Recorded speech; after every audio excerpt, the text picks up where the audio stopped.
لیکن جب کیبنٹ بن رہی تھی میں نے شہباز صاحب کی منت کی, میں نے کہا مجھے وزیر نہ بنائیں, پوچھ لیں آپ شہباز صاحب سے.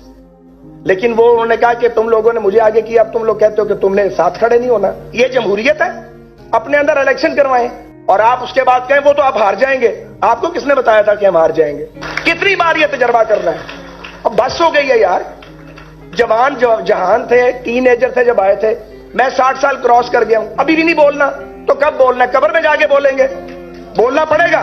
السلام علیکم ناظرین. نون لیگی رہنماؤں کو آہستہ آہستہ غیرت آنا شروع ہو چکی ہے. اب ایک ایک کر کے سارے نون لیگی رہنما اس امپورٹڈ حکومت کا بھانڈا پھوڑیں گے. پی ایم ایل این کے مرکزی رہنما اور وفاقی وزیر خواجہ سعد رفیق آخر کار تنگ آ کر وہ کچھ بول پڑے کہ سن کر آپ بھی حیران رہ جائیں گے. آپ یقین کیجئے یہ جو پروسیس تھا, یہ جو عدم اعتماد ہوا, میں اون کرتا ہوں میں اس میں پوری طرح شامل تھا. ایاز صادق صاحب شامل تھے, رانا ثناء اللہ خان صاحب تھے, ہم تینوں لگے ہوئے تھے اپنے کام پہ. لیکن جب کیبنٹ بن رہی تھی میں نے شہباز صاحب کی منت کی, میں نے کہا مجھے وزیر نہ بنائیں, پوچھ لیں آپ شہباز صاحب سے. لیکن وہ انہوں نے کہا کہ تم لوگوں نے مجھے آگے کیا, اب تم لوگ کہتے ہو کہ تم نے ساتھ کھڑے نہیں ہونا. جواب کوئی نہیں تھا. یقین کریں کوئی دلچسپی نہیں ہے اقتدار کے اندر رہ گئی, اسمبلی کے الیکشن کے اندر وہ والی دلچسپی نہیں رہ گئی ہے. تو میں آج کے دن یہ کہنا چاہتا ہوں کہ اگر جان چھڑانی ہے اس عذاب سے, جو عذاب بار بار آ جاتا ہے پاکستان پہ, کبھی کسی شکل میں کبھی کسی شکل میں, تو پھر سیاسی جماعتیں مہربانی کر کے رحم کریں, اپنے اندر الیکشن کروائیں, الیکشنوں کے ذریعے قیادت کے فیصلے کریں. ایک لیڈر جو ہے, کوئی ایک لیڈر جس کے پیچھے لوگ چلتے ہیں, وہ کیسے عقل کل ہو سکتا ہے؟ مجھے بتائیں کیسے عقل کل ہو سکتا ہے؟ غلط فیصلے کرتے ہیں ہم ٹکٹوں کے, کوئی نظام ہی نہیں ہے سیاست میں, نیچے سے ریکمنڈیشن ہی نہیں آتی ہے. وہ ویسے ہی ایم پی ایم این اے آ جاتے ہیں, وہ آگے ٹامک ٹوئیاں مارتے ہیں, مشکل ٹائم پہ ساتھ کھڑے نہیں ہوتے. کتنی بار یہ تجربہ کرنا ہے؟ اب بس ہو گئی ہے یار. جوان جہان تھے, ٹین ایجر تھے جب آئے تھے. میں 60 سال کراس کر گیا ہوں, ابھی بھی نہیں بولنا تو کب بولنا ہے؟ قبر میں جا کے بولیں گے, بولنا پڑے گا.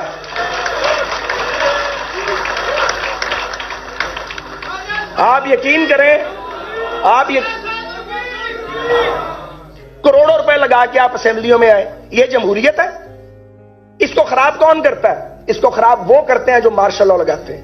اس کو خراب وہ کرتے ہیں وہ ججز جو نظریہ ضرورت کے تحت فیصلے دیتے ہیں.